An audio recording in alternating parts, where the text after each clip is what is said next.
Okay, so today I'm here with Michael Cinquino. Michael, thank you so much for your time. Really looking forward to hearing a bit more about your story.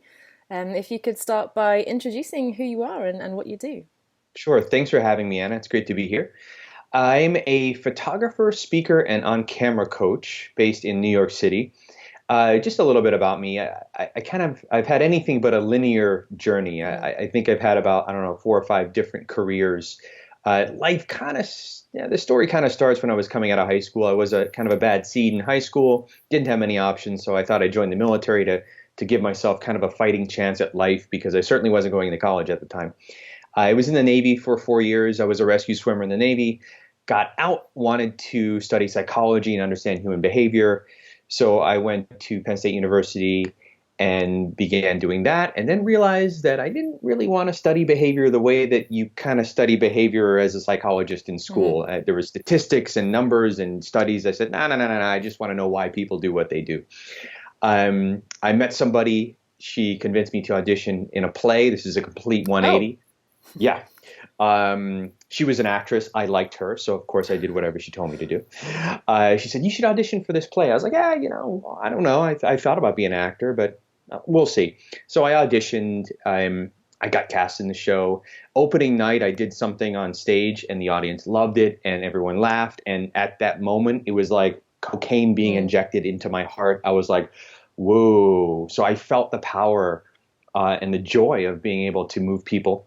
So I changed majors. I got an undergraduate degree in acting and directing, a graduate degree in acting. Came to New York City right after graduate school, literally a week after graduate school. Tried to be an actor here in the city for about 4 years. It did not go well. I learned a very hard lesson about doing what you love because what you love might not love you back. Mm. So I so I learned that you need to do what loves you back. And a camera kind of found its way into my lap accidentally. I had no aspiration to be a photographer, no real interest in photography, and that's when I like to say my life began. Mm. Uh, I picked up a camera and I found fulfillment for the first time in my life.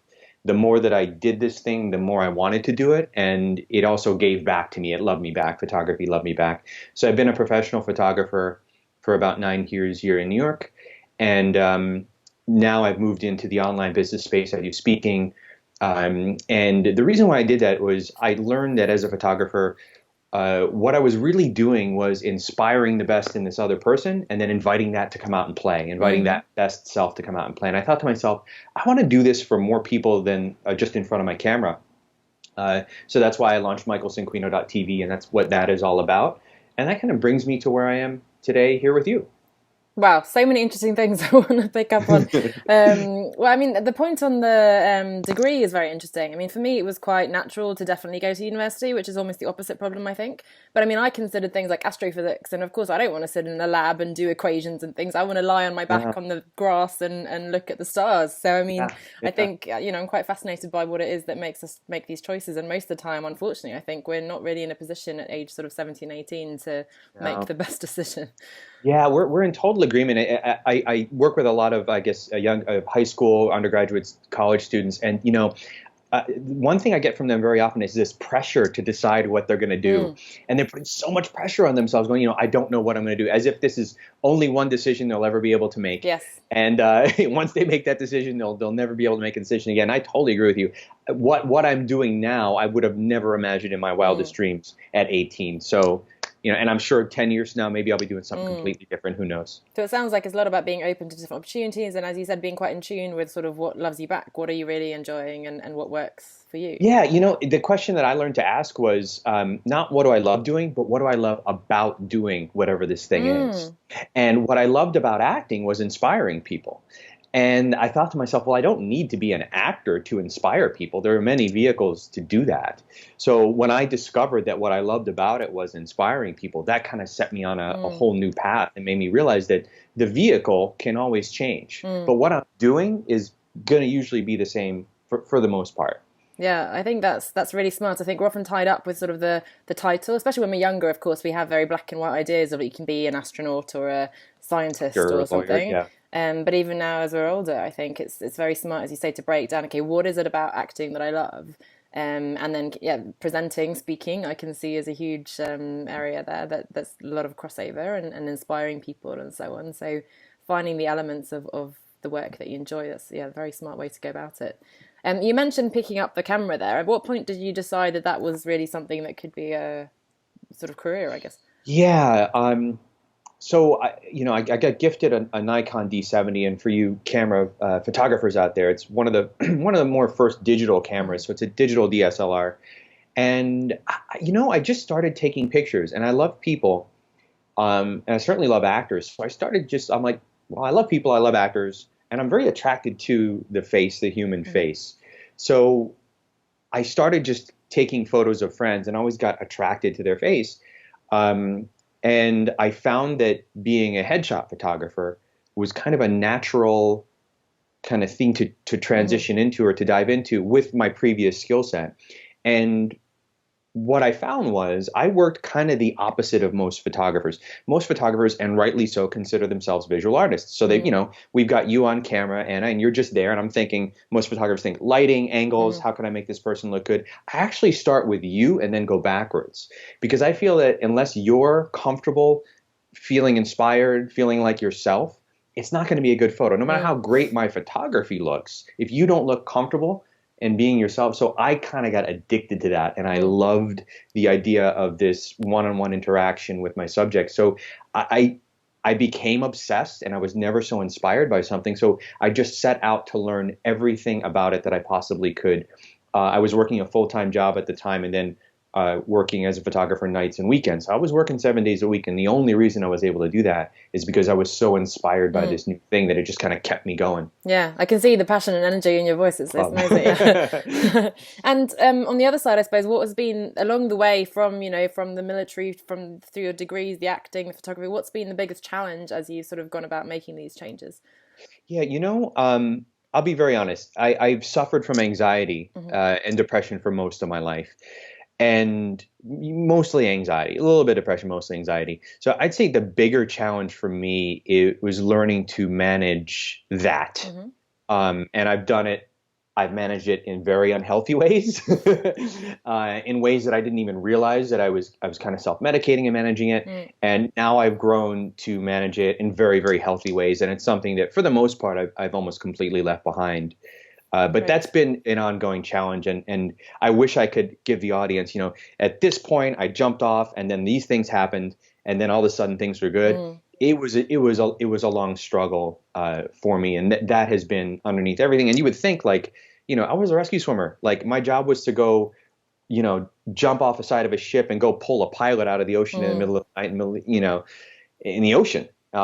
You would think that having been able to do something like that, I wouldn't suffer in any way from anxiety, but it's just not true. I did for a long time, and that's really been an underlying challenge for most of my life. Understand. And where have you got the support then? You mentioned some unhealthy ways of dealing with that. What about the healthier ways? And how have you for anybody that's got anxiety or suffers from it, the first thing I did was to get professional help. And I kind of joke, my longest relationship in New York City is my therapist. It's true. I've known her the longest. It sounds like quite a stereotype for New Yorkers, but it's good to hear that it's helpful. Yeah, I think most New Yorkers could agree with that. But yeah, I met her like 9 years ago, and when I came to her, I was an absolute mess. I mean, just a terrible mess, and I was seeing her twice a week, and so I the first thing I did was get professional help, treat real help with somebody that has an ist on the end of their title. The second thing I did was just really learn to engage in healthy and empowering ways to manage anxiety. I was drinking, I stopped drinking a year and a month ago, and that was kind of like the last thing I needed to do to really let go of kind of the crutch of dealing with anxiety. So the first thing is to get treatment. The second thing I did was to schedule and always engage in self-care, whether it's meditation, yoga, mindset, whatever that might be. Those two things, and then also to connect with others that have struggled and to hear their story, and then to relate to them and to share my own story has been incredibly. I mean, people are like, "You're so open." I actually don't even really feel that open, but I just openly share my struggle with addiction, with anxiety. And I'll tell you, when those emails come in or messages come in, and you hear people say, "Wow, I felt the same way. And hearing that inspired me, who makes me feel like it served a real purpose to that suffering. No, that's lovely. No, and I think that's a really important point that you make to see proper professional help, because obviously a lot of coaches, certainly when I work with people, I'm certainly not qualified to work on really sort of serious issues. We're talking, career choices, life struggles and issues, but not on that level, and we're in no way qualified to deal with that. So, agree with you. Very important to see the proper professional help, and likewise with the health and sort of wellness. I found that that's sort of fundamental to everything I do. So I really focus. I'm struggling to meditate. I never get around into the habit, but I certainly try to do yoga and run, and that's sort of a similar meditative kind of calm and Sure. getting away from it all. So very important. And healthy eating. I mean, it's again a cliche, but it's so important, I think. Yeah. Great. And what would you say is the best thing about your lifestyle now that you're a photographer and speaker extraordinaire? The people that I get to meet and connect with is probably the best thing. I get to work. I get to work with people like you. I get to work with other coaches. I get to work with actors, artists, entrepreneurs, people that have chosen to jump and to take that leap of faith, and to be able to get to work with these people who consider what they do a calling, and to help people that believe their message is coming through them rather than from them has been tremendously rewarding for me. And I'd have to say that is the very best thing about what I get to do. I love that answer. Completely agree. Can you just, what do you mean with the through them rather than from them? Yeah, sure. So as an actor, a lot of what I coach and a lot of what I talk about is from my actor training and from being an actor. And, it's funny because people have a lot of misconceptions about acting, and they think that acting has something to do with deception or lying. And anybody that knows anything about acting is actually the exact opposite. And it's funny, you see these commercials and they say, these people aren't actors. Well, it's funny because the people that are actors are more believable regular human beings than the people that are actually regular human beings. Because through you rather than from you, we have two kinds of responses. We have our socialized response, and then we have our truthful response. And oftentimes our truthful response is not our socialized response. So coming through you rather than from you, I believe that 99% of all our problems deal with just getting out of our own way.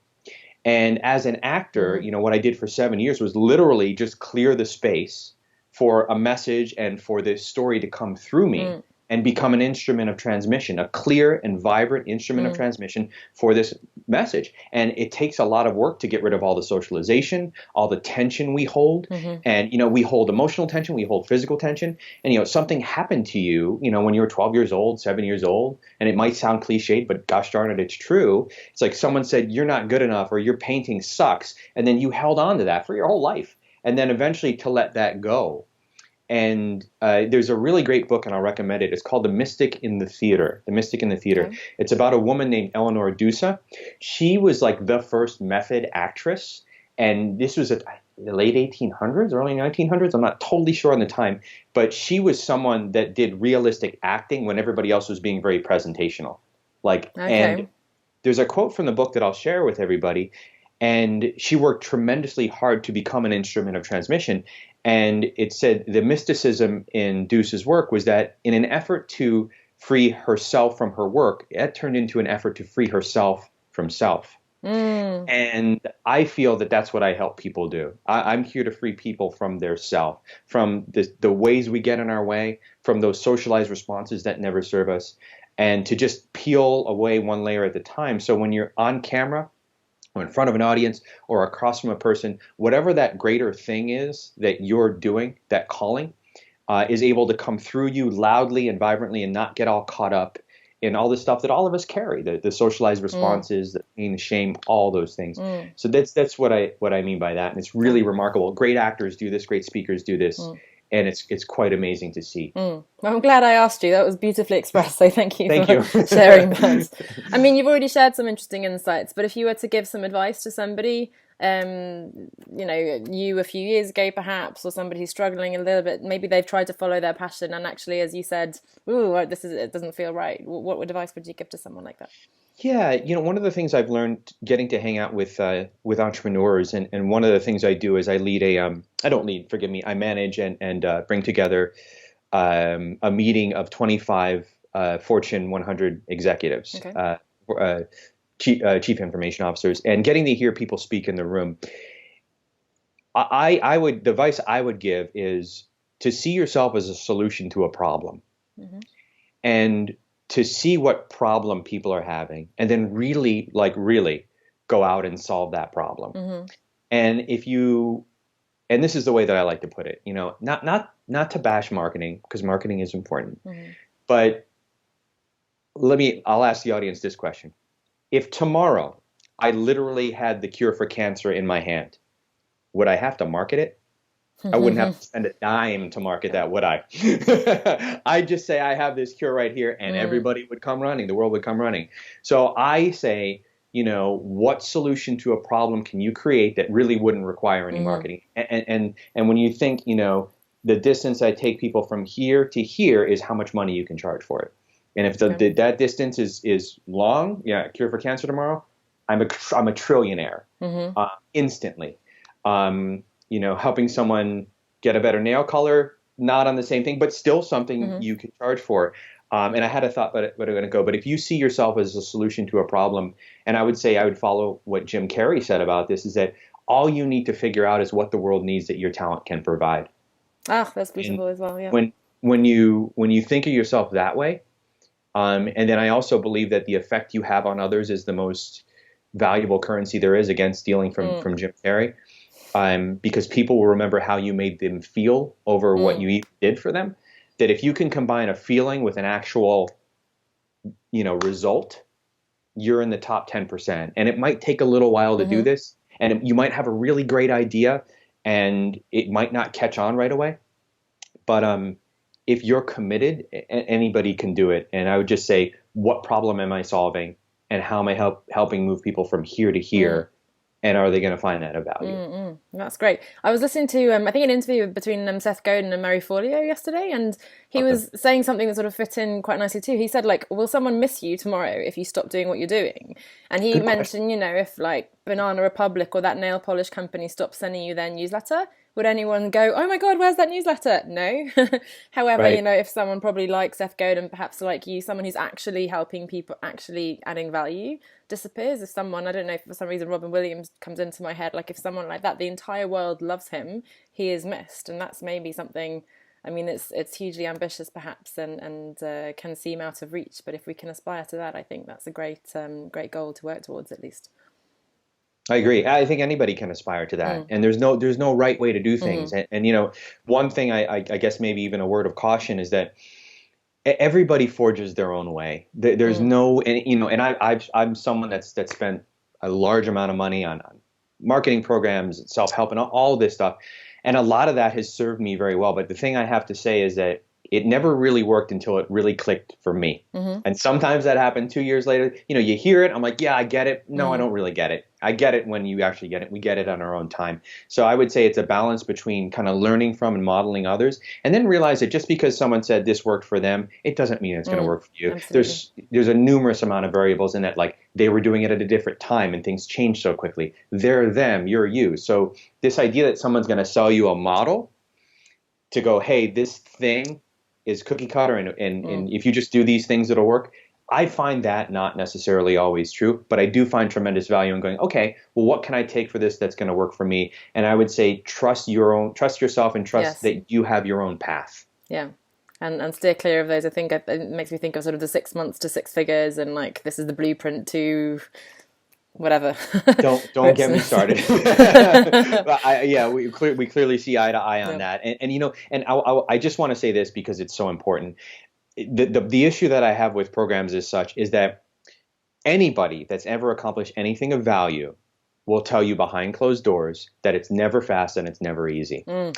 And the problem is when you buy into a program that says 6 months to six figures, you go in and with the mindset that this is going to take 6 months and be kind of easy. Mm-hmm. And then when it's incredibly challenging and takes 2 Mm. years, you start to think that it's impossible for you. So I caution people and say, you know what? The mindset by which you're going to buy into a program is not the mindset for success. And then I go, I'm talking to my son measure of truth. Mm-hmm. If I was talking to my son and someone I really cared about, would I tell him how easy and fast life is? Or would I say, you know what?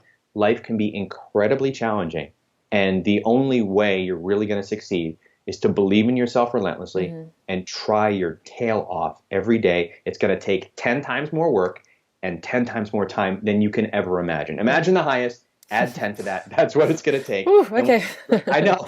And when you go in with that, but when you go in with that mindset, you go in with a mindset that's going to help carry you through the tough times, and not a mindset where the first obstacle comes up and you go, well, didn't happen in 6 months. Not gonna be able to do it. Yes. Yeah. Yeah. That's a great point. Sorry, it's a super passionate topic. No, yeah, I agree. I'm feeling very energized and inspired, and I'm going to rush off and do something amazing, I feel. But so, Michael, if people want to find you, and I'm sure they do, and read more about what you do, where can they find you online? For michaelcinquino.tv. That's MichaelCinquino.tv. I've got a free video series there. The world we live in today, anything you want is on the other side of a camera. Here we are right here. There's a camera in between us. Whether it's a date, you need a dating photo. If you want a new client, you're going to have to get on Skype. So anything that we want on the other side of a camera. So I've built a program and a site around that kind of thought process. And whether you're looking to get a date or start an online business or whatever that might be, michaelcinquino.tv is there to help you use a camera as another instrument of transmission for the best instrument of transmission, which is great. Love it. Well, I'm really happy for you that you found something that suits you so well, and at least for now that you're enjoying and you're clearly adding value to other people. So yeah, thank you. And thank you so much for your time today. It's been such a pleasure talking to you. I can talk to you for hours. So thank you for sharing your little nuggets of wisdom and a bit of your experience. Anna, thank you very much for having me.